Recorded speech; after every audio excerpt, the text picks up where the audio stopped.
The Fueled by Death guest.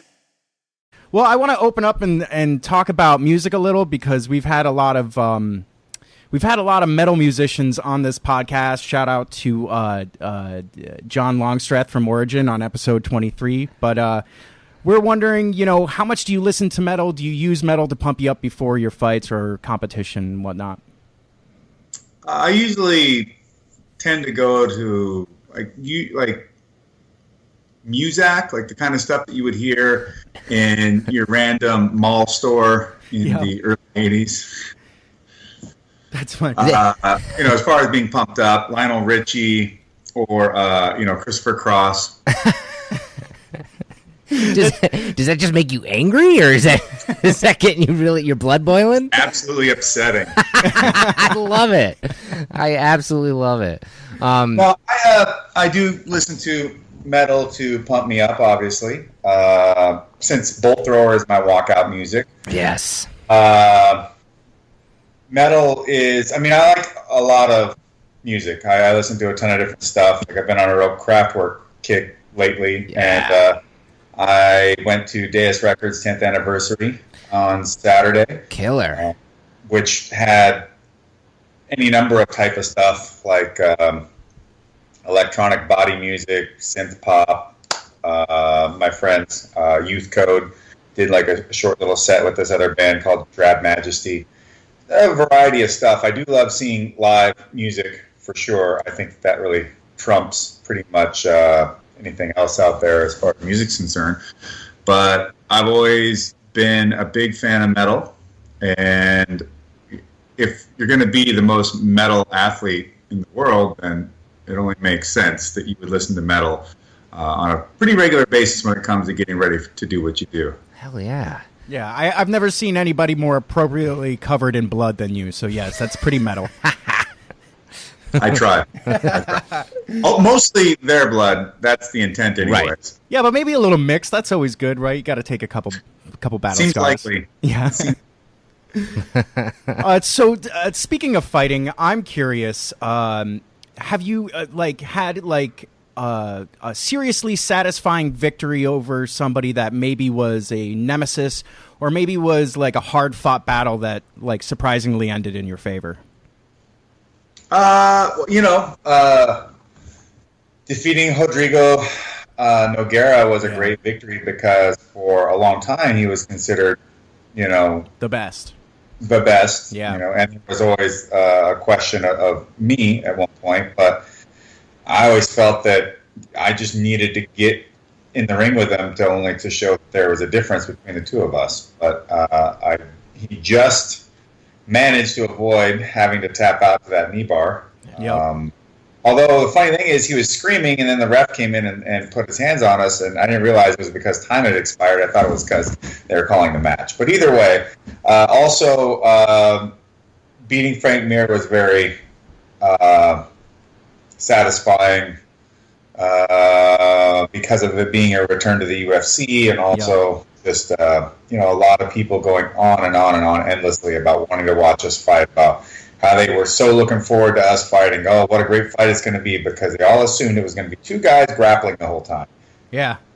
Yep. Which didn't happen at all, because I just went out there and just mashed him. Because what's the point of wrestling around with a guy who wants to grapple when you can punch his face in and he's not going to like it? Agreed. I feel like that happens a lot with grapplers where they know it's going to get ugly if it goes to the ground, so it ends up staying on the feet a little bit longer than everybody expects, especially with wrestlers. Yeah, I could see that, but to me, I also just thought, well, what makes you think that I'm going to bother to grapple with this guy? Why won't I fight him on the feet? Right. It's fine. At the end of the day, I determine my fate, not armchair quarterbacks. Truth. Yeah. So I read somewhere, or maybe I heard you say this in an interview. No way. There's no way that you read. I'm not lying. He has my number already. I definitely do not read. You're totally right on that. But I heard somewhere, I think it was an interview that you had done a while back, where you, and the quote kind of stuck with me, where you said that you have no fear in the ring, and you're unafraid of your opponent because, as you put it, what's the worst they can do to you? You know, like knock you out. Like that's what you're trying to do to them. That really kind of brings a larger question into mind. Is there anything in this world that scares you? Yes. Honestly, of course, everybody's got fear of something. Seeing enemies, those things, really weird. Little weird, like underwater things. Yeah, those things freak the hell out of me. The ocean in general freaks the hell out of me. Being raped by a dolphin, not into that. Yeah, that's scary. Another ocean thing. Are you a strong swimmer? I have any actual fears that are all that unusual. I don't I have a buddy who's afraid of moths, of all things. I don't know why. Wasn't even a Silence of the Lambs reference. It's just he's afraid of moths. Just afraid of moths. Oh. What's really terrifying to me is the idea of doing stand-up comedy. That, for one. Yeah, I think that's anybody. In fact, we were talking to Tate Fletcher about that because, like, as we interviewed him was right before he went up and did stand-up comedy for the first time, just because it scared the shit out of him. Yeah. See, it's on my bucket list of something to do as well. I don't really have any goal of pursuing that as a career per se, but I found that by confronting the things that scare you, at the very least, moving forward in that direction and not allowing the fear of something to keep you from doing it rationally. I mean, talking about something like doing a stand-up comedy set or, like singing on stage is really frightening to me. And I've done it a few times, but it's still terrifying. It's just like anything, though. It's only terrifying the first 50 times you do it, right? Yeah. So the first 50? I don't know. Maybe some of those things, it's so far. Maybe the idea of it is just so far from me that I can't understand the idea of not having that feeling in my chest. But nonetheless, going out there and doing it, I think, even if you don't succeed in perhaps what you were hoping for as far as execution is concerned, but to do it itself, I think moves mountains inside people. And there have been times where I've been out in a ring approaching a crowd in Japanese and just about to just full on break out into a sweat for no good reason other than just the nerves of thinking of doing a shitty job. Yeah. And the adrenaline rush of it is pretty fun, but all that lead up, it makes you want to just crawl away and disappear. And you fought in Japan for like 7 years or something? It was a crazy long time. And did you do that just because that scared the shit out of you? No. I mean, the fighting part and all of that, and if you just give me a mic and just let me go, that's one thing. Yeah. But it was a pre-planned promo cut for Sengoku's New Year's Eve card that they were going to do. And so they had me go out there and do a big spiel in Japanese and in English. And Wow. The Japanese part, while I can get by, I know that for your general Japanese person who's talking to me, it's like dealing with their like uncle's slow child or something. It's like, they're there. I know you have no idea what conjugation is, but you get the idea. Right. And for me, I don't want to go out in front of, 20,000 plus people and start Tarzan speaking all over the place. Right. Trying to encourage these folks to tune in and watch or to buy a ticket. So that moment was pretty alive, so to speak. Yeah. But fighting is the easiest thing. Yeah. Fighting is super easy. Like just going out there and mashing someone in the face is awesome. Makes me feel alive. That's awesome. At the same time, I don't ever think I'm going to go out there and not get touched and to be hit and have someone unload into me and then give them a look back like, oh yeah, this is what it means to be alive. That to me is an incredible experience. Hold on one second before my stupid laptop tries to die on you. Oh yeah, we don't want that.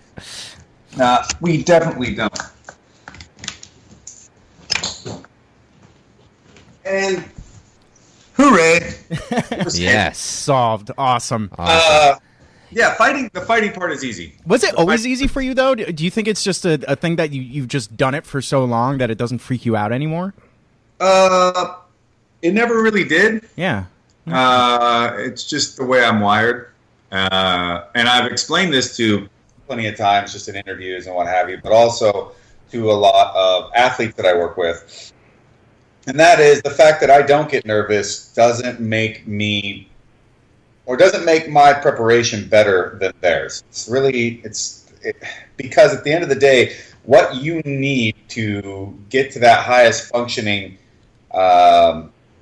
area of who you are is what is necessary. Yeah. And I remember being told a story by the legendary Satoru Sayama, the founder of Shuto and legendary professional wrestler, Tiger Mask.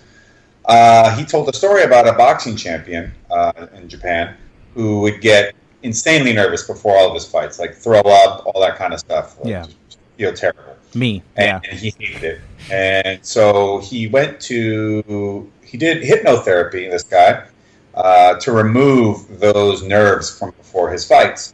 And he went out there, and his next fight, he didn't have any of that kind of stuff. And he performed terribly and miserably, and he lost. And the thing is that guy needed to be on that ragged edge of mental comfort to perform at his best. You know, the fact that I don't get nerves before my fight doesn't mean that I don't get excited, or, you know, I'm not absolutely blasé in the back, just smoking on a long stem cigarette with a beret. Just, it's not me.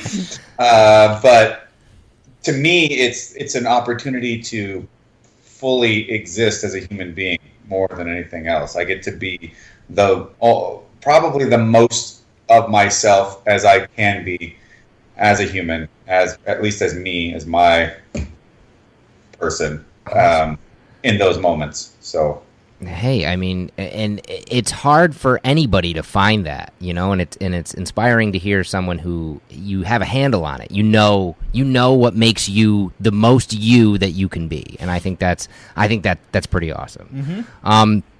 For someone like me, who I know most about professional fighting and MMA from my co-host here, Dustin, and I've been learning as much as I can. But for me and for a lot of our listeners, can you explain the style that you fight in, which is catch wrestling? And I know a little bit about it, but I want to hear about it from someone who utilizes it on the regular, instead of regurgitated from me. Yeah. Okay.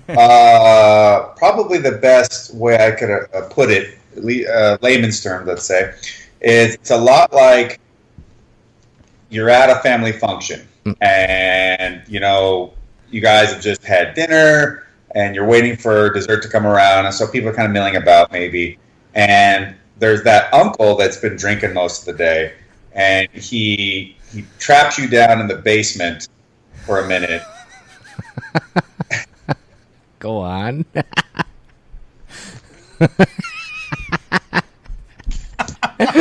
Go on. Sort of a indecent amount of tickling. And this is catch wrestling. Yeah, this is catch wrestling. This is how I made my money and my mark in the world. I told you they touch buttholes. I did. Yeah. Lots of that. Oh yeah. Oh wow. Oh, I'll only use spit if I like you. Oh, man, if I had a nickel. Right? You know, I would say the easiest way to think about it is collegiate and folk style wrestling are basically the great grandchildren of catch as catch can. So the element of having wrestling on the feet, and in the down and in the down position and the top position on the mats is really, it all comes from catch as catch can. Freestyle and Greco have really no groundwork whatsoever, and catch wrestling matches allowed for lots of time to be spent trying to break down a guy, ride him, look for the pin, and amongst that, get the submission. The term "no holds barred" is actually derived from catch as catch can, because at times they would bar what they would call strangleholds, or they might bar some other type of submission. And so if the match was no holds barred, then you could use any hold, period. And, these are things that were all negotiated from time to time and place to place, depending on who's wrestling whom and whatever, territorial specific rules or what have you. But it is a wrestling style which emphasizes being on top of your opponent, top control, trying to pin your opponent, which even if you're competing in, say, jiu-jitsu or something like MMA, you're not going to win via pinfall, but what you are doing is at least establishing dominant control on top, allowing yourself to work from there. And at least with MMA, I think that pinning is incredibly useful because, you're riding the guy, you're taking his ability to breathe without labor away, and you're scoring shots on top and elbows, and then working for whatever else might be available. The other thing about catch is that when there aren't any taboo submission holds, and we like neck locks and leg locks and all that kind of stuff, and they're really unlike jiu-jitsu, which has a very regimented sporting application and rule set that they base a lot of their training off of. We don't have that per se. There are a smattering of catch wrestling matches that do occur, and we're throwing one in February here in Orange County. Awesome. It's an amateur catch wrestling system that we've been doing for a while. Cool. But the reality is, we're not limited by that sort of thing. So if anything, we have a very open set of ways to train, submissions to use, and we like to brutalize and punish the ever-living shit out of people when we're on top. That's what I gleaned from it. It was a lot of punishment. I'm curious. Yeah. Do you relate yourself to Sakuraba, who's known as a Gracie Hunter, in bringing catch wrestling to the mainstream by beating the best jiu-jitsu fighters with unconventional tactics? Yeah, and some of that stuff is unconventional simply because people only know it from a jiu-jitsu background. Right. So it's unconventional to them, but who has the authority on convention in terms of how you submit a human being? Yeah. So,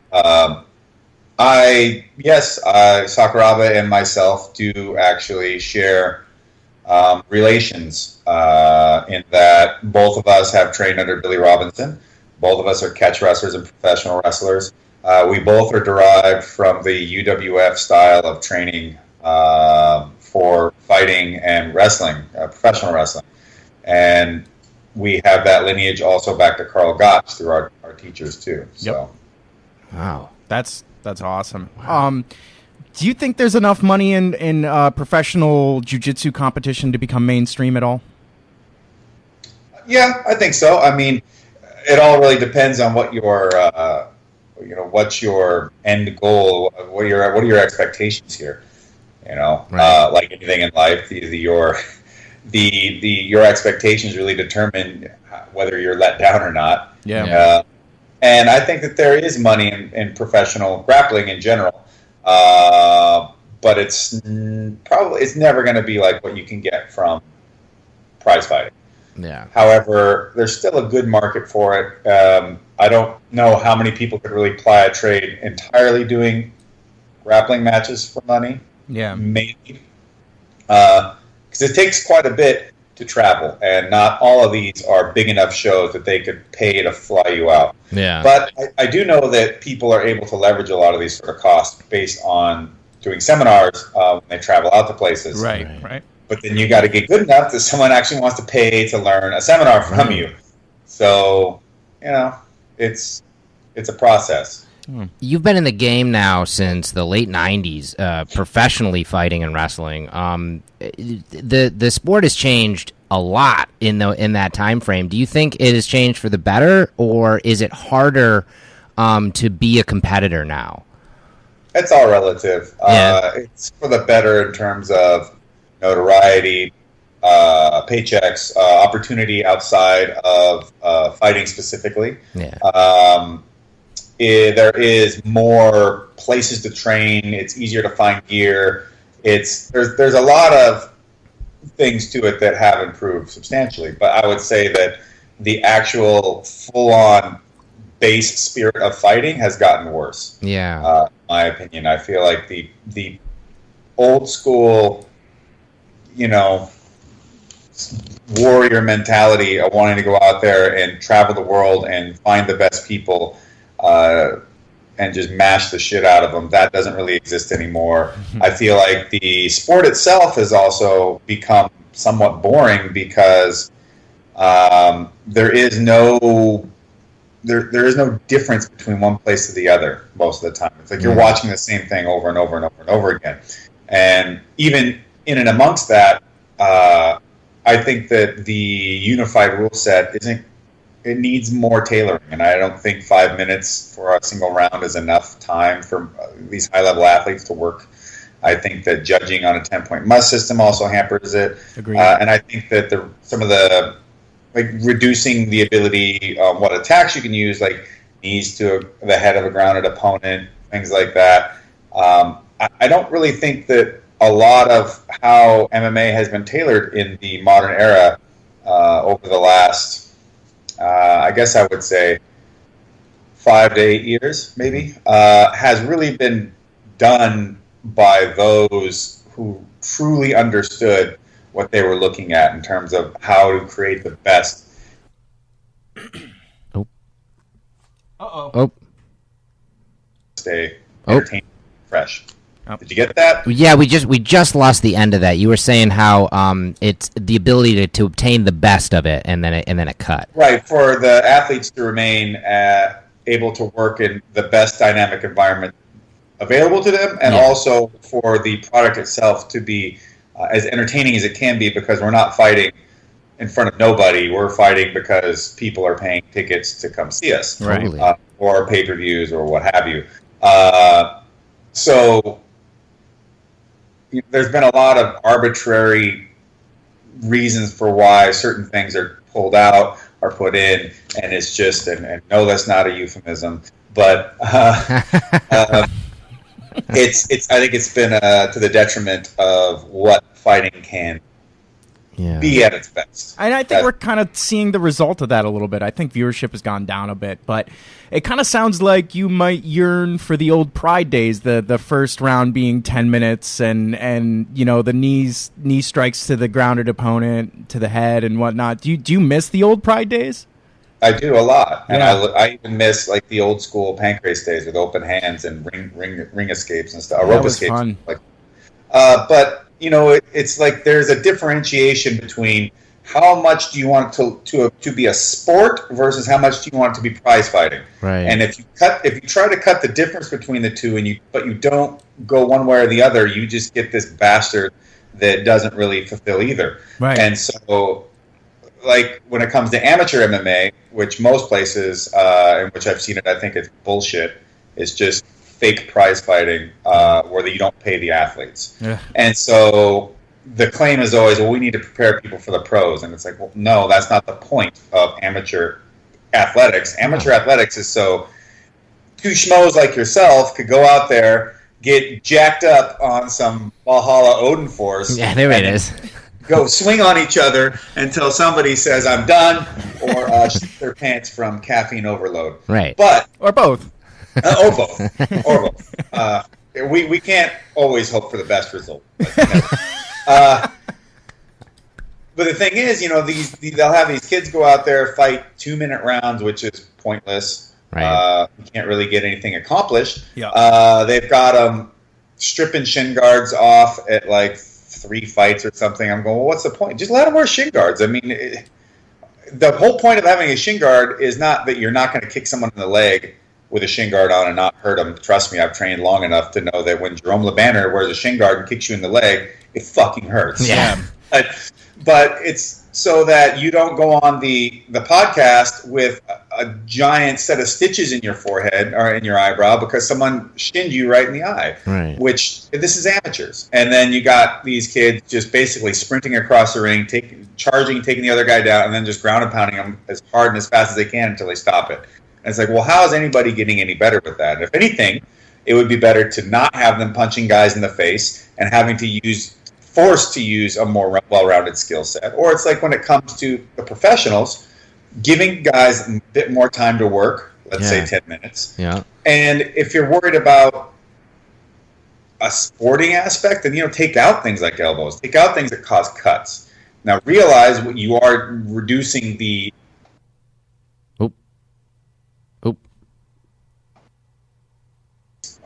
but you are making things sportier.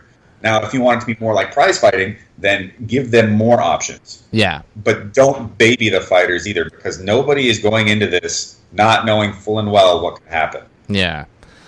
And so it's just like I remember having a conversation with a really well-renowned official in MMA and going, "We need one-night tournaments again." And they just like scoffed. Yeah. They can't do it. These guys. It's like, well, we're the best level of athletes that we've ever had at this point, and every form of combat sport has one-night tournaments. Don't you think that shortens the lifespan of a fighter, though? Especially, that coming from a dude who's fought for 20 years, No, I don't. I don't think so. No? I think that Okay. training shortens the lifespan of fighters more than anything else. That's a good point. Okay.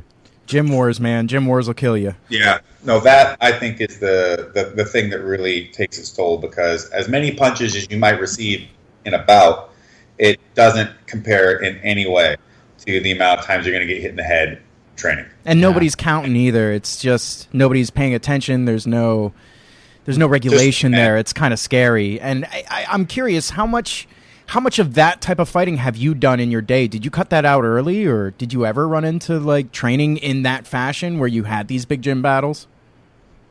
Yeah, man. We used to. I mean, I started training in the bare knuckle days, and we used to have just wars. But as I'm not one of the guys that would say that going out there and going toe to toe with people is always wrong. I think that there is. You train for what you want. You train for the thing that you're going to do. Yep. And so nobody's going to go in a MMA fight and go 60%. True. That's just not going to happen. You need to understand the difference between the speed and the tempo and the exertion and intensity. Those things are needed, but you don't need to do that all the time. I've seen that, though, in a fight where you see guys go like 60%, it becomes the most boring fight in the world. And I think that's due to like just over sparring under light intensity. Could be. It's hard to say. But I think that there is a good balance that can be achieved between, loading up the guns and letting loose, and being very, very deliberate in terms of levels of safety and work rate. Yeah. Crazy. So I got to ask, after 20 crazy years in the fight game and being at the top of your game almost the whole way, what fuels you to keep going today? Lots of coffee. Easy answer. It is the reality.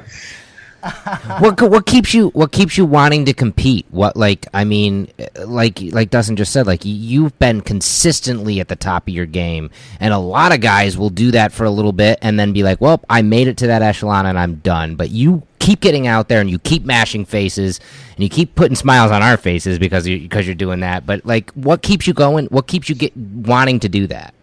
Well, I think one of the biggest things is just, my own just personal internal motivation to, be a fighter for as long as I can, because when I'm no longer a fighter, that as far as a competitive fighter, it's done. It's not coming back. That window is closed. Right. Yeah. But it's just that you don't get to choose when this is over often. And sometimes it's just chosen for you. So far, I still have the ability to go out there and compete and do so at a high level. So I want to use it up while I have it. And I love it. I absolutely love fighting. The fighting part of it is amazing. I love it. It is the greatest thing ever. That's awesome. All the other stuff is kind of a pain in the fucking ass. Yeah. You take what you can get. I mean, nothing is just given to you in its optimal, most loved, easiest to digest form. Yeah. Are you working towards a fight right now? Is there anything on the horizon that is coming in your camp? No, not for me at all. Actually, I'm still just taking a hiatus. After my last fight, I decided to go on an actual vacation. Ooh. And it had been decades since I'd really had one. So I went and toured all over Europe. Nice. Doing a few seminars here and there, but mostly just seeing sights, having fun, hanging out with friends. Nice. And that's what I've been doing, in addition to just like all the other stuff that isn't fighting related, but that never gets to get tended to when I do have fights, because training camps take up all of your time. Because there's when you're training, then there's the eating for training, then there's the second training session, recovery, everything that goes with it. And so for me, I've been working on possibly doing some more movie stuff, doing a Japan Pro Wrestling show for Access Television. Oh, awesome. Very cool. Which is on every Friday night at 8 p.m. on Access. Nice. Training my fighters and pro wrestlers. Shayna Baszler is in the Mae Young Classic on the WWE network right now. That's awesome. If you own that, go take a look and go and see the rebirth of the old school ways of professional wrestling now in being shown. And he's back. Oh. You cut out for a second. Sorry, we lost you for a second. You're back, though. But I am really excited about all the stuff you've been doing with wrestling, and it is exactly what you just said. It's bringing back the heyday of that sport. That sport got away from everything to the point where it was basically daytime television for a very long time. It still is. But it's exciting to see someone like you involved with what's happening in those programs, like you were just saying. Like, I think that's really exciting. Well, I really love professional wrestling. I love the history of it, the roots of it. And I think that basically when professional wrestling became when kayfabe was dropped and everybody knew that it was a work, what happened was people didn't feel like they had to actually be wrestlers or fighters anymore. Right. They could just pretend everything now. Yeah, you could just be an actor. Yeah, you could just fake it. Right. And to me, I just felt, well, look, if you want to just go out there and do a bunch of stunts and a bunch of tricking and whatever, then I would rather go watch Cirque du Soleil. Right. Because those guys are the best in the world at that, not you. Right. You're just some really undersized dude from, I don't know, who knows where, who never fought, never did anything, and knows how to do a bunch of choreography, but you don't know how to actually put a hold on somebody, literally take someone down who doesn't want to be taken down, throw someone for real. And the thing is, without that reality base of training, I think that it really hampers what professional wrestling can be. And that's why I always felt like the New Japan stuff was the best, because those guys would go into the dojo and they get trained to be fighters, basically. And then in and amongst that, they get taught how to work. Right. And so, I just felt like their stuff was always better. But, even the guys in the old days, going through, like, Vern Gagne's barn, where you get the Iron Sheik. Yeah. Ric Flair, and then you had Eddie Sharkey working with the Road Warriors, and those guys, they would tell the story that the guy didn't really teach him how to work any matches. He just beat the crap out of them and made them train their asses off, and then just sent them out there. And so the thing is that these guys weren't teaching you how to be dancers. They were teaching you how to be legitimate tough guys, and then just kind of polishing towards working in the way. Right. And I think that's why a lot of those really old school classic wrestlers that people still look up to and will basically, put on that pedestal in terms of idolatry. That's why, because they were the package and the box. Yes, they were professionals, like you said, like you touched on it earlier. A lot of the wrestlers in today's day and age, like they're an actor first, and then they learn the moves. And it's like the reason why it was electric to watch Ric Flair get into a ring is because he was a professional at it. It wasn't just he didn't just scream "woo" at the heavens. Like he could actually do those moves, and that's why they were so amazing to watch. And again, that's why I think it's really cool that is starting to creep back in, and you're a part of that, and I think that's just excellent. I try to be, and I've been able to work with some great athletes like Jay.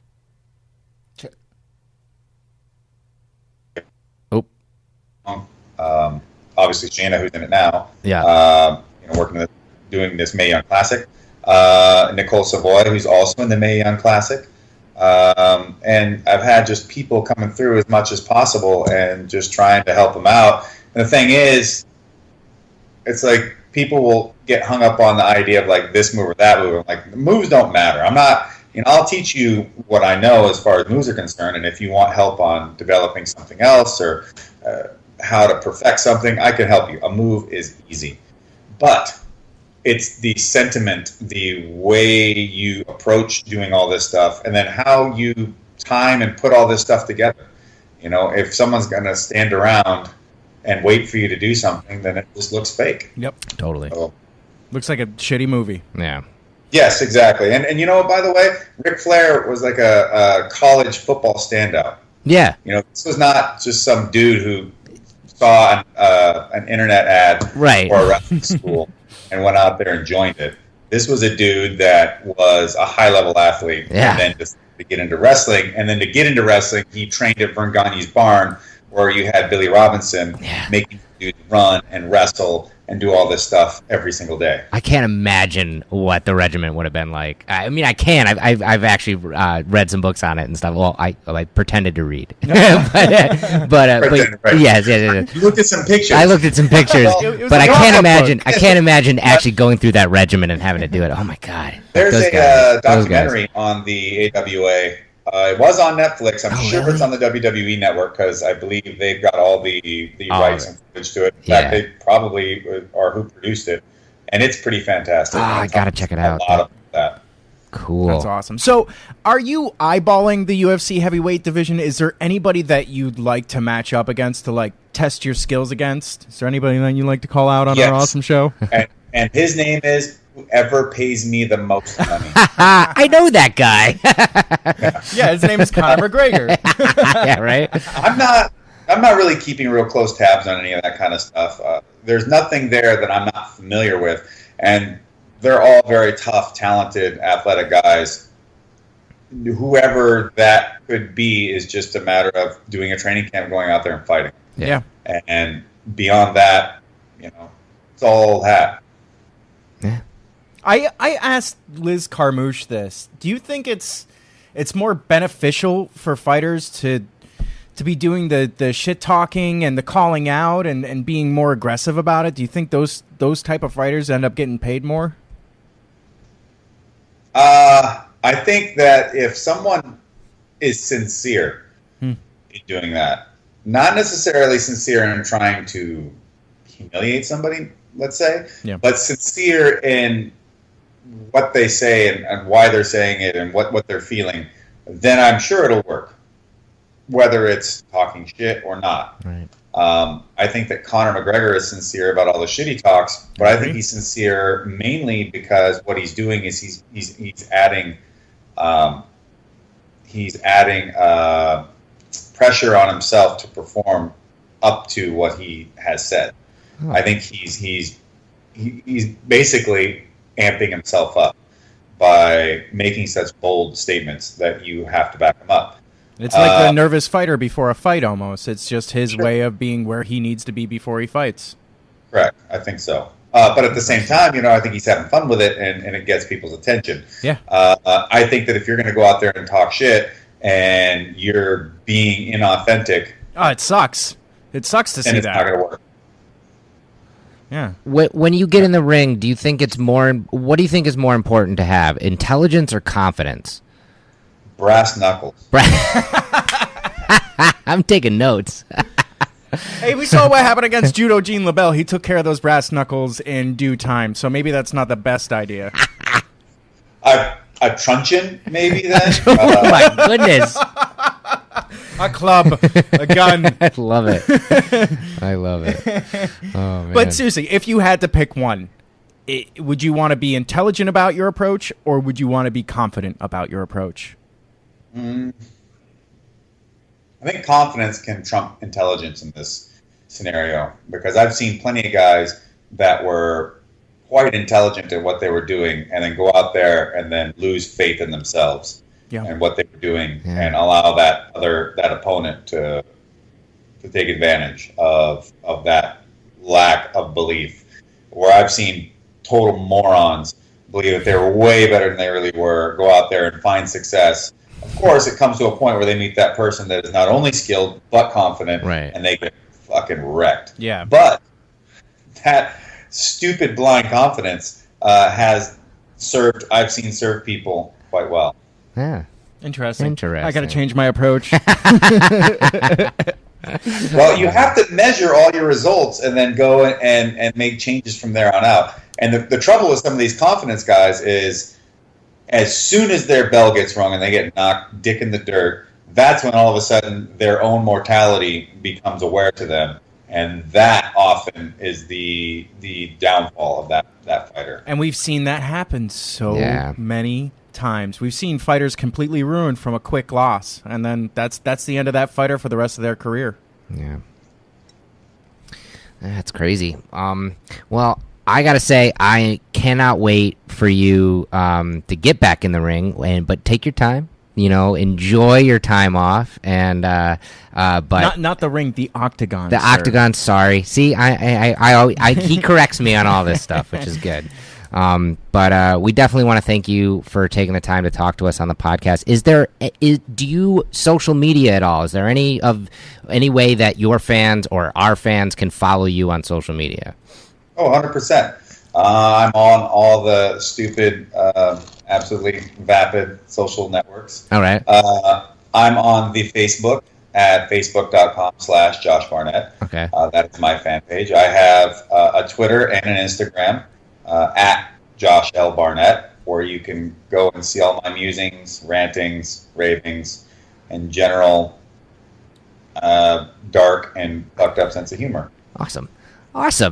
Well, so when do you start your stand-up career? Yes, I'm curious. Because we're coming. When's that happening? I don't know, man. There's a long way to go for that. That truly sounds like a horrific experience in execution. But the fact is, Tate just went up there and did it. Yeah, and he goes, right. Just did 5 minutes. I think I'm going to go do another. I'm like, all right, that's just boldness personified. And I told him, I go, now you basically just made me look like a bitch. Do something about it, probably sooner than later. But I'm really proud of Tate in doing that, because I knew that he was super nervous about the whole process himself. He was super nervous. I asked him one question about it, and he got very clammed right up. Yeah, he got very angry at me. Stop laughing at me. What's with all the questions? There's some really shitty comics. I've seen some really terrible, unfunny people get on stage and put a mic in front of themselves. That's where that confidence versus intelligence thing shows which can be more important. I think that, at least in this regards, I'm intelligent enough to know how humiliating the whole process could possibly turn out. I don't know. I'm just overthinking it, but nonetheless, till then, I'll just keep doing what I do. I think you actually worked out a couple minutes of material in this podcast. I think you could glean off of. You had both of us laughing. I think you would kill. Yeah, you've got our support, man. So for sure. Yeah, well, it's always a different story when you're up there on the mic with the spotlight on you, and everyone's like, "Okay, make us laugh now." Yep. You're laughing yet? No, we're not laughing. I want my money back. Well, you could always threaten them, and then they'll laugh. This is true, and I think that's actually the threatening approach could be some easy laughs, Yeah. or maybe at least nervous hitters. or at least a good fallback. If they're not laughing, then just move straight to the threatening and the punching and the kicking and the bleeding. It'll be great. Yeah. It all works out. All works out in Just the wash. like, you know what? I'm going to wing this highball glass at you if you don't fuckers start laughing. I love it. I love it. I want to be in the front row. All right, the War Master, the baby-faced assassin, the blue-eyed Kenshiro. Thank you so much for joining us, man. It's really been a pleasure. I've been drinking this stuff for a long time. You're the perfect face for Valhalla Java. You are the Viking himself. So just let me know, and we'll get some stuff out to you right away. 100%, man. I remember buying just the original Death Wish for my mom because I'm from Seattle. Yeah. So Right on. coffee's basically like 60% of our blood. Yes. Yeah. So for her, she loved getting like quadruple shot lattes and stuff like that. And I go, okay, try this stuff. Mm-hmm. This has got to be better than what you're doing at the moment. And sure enough, she was in love with it. And of course, what was the first thing I bought? The Valhalla Odin Force. Oh, yeah. Zach Wilde smiled that day. Yes, he smiled did. very broadly.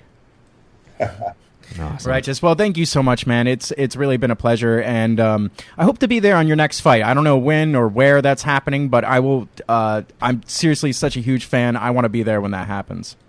Never know, we could be hanging out at a bar, and it's on. Awesome. Oh. Yay! I'll videotape. Wait, was I just threatened? Yes. or maybe a joke. Oh, thank God. Maybe. Maybe. Thank you very much, Josh, Awesome. and we'll talk to you soon, man. Thank you for being such an awesome supporter. Thanks. This has been Fueled by Deathcast, a Death Wish Coffee Company podcast production. Thanks for listening.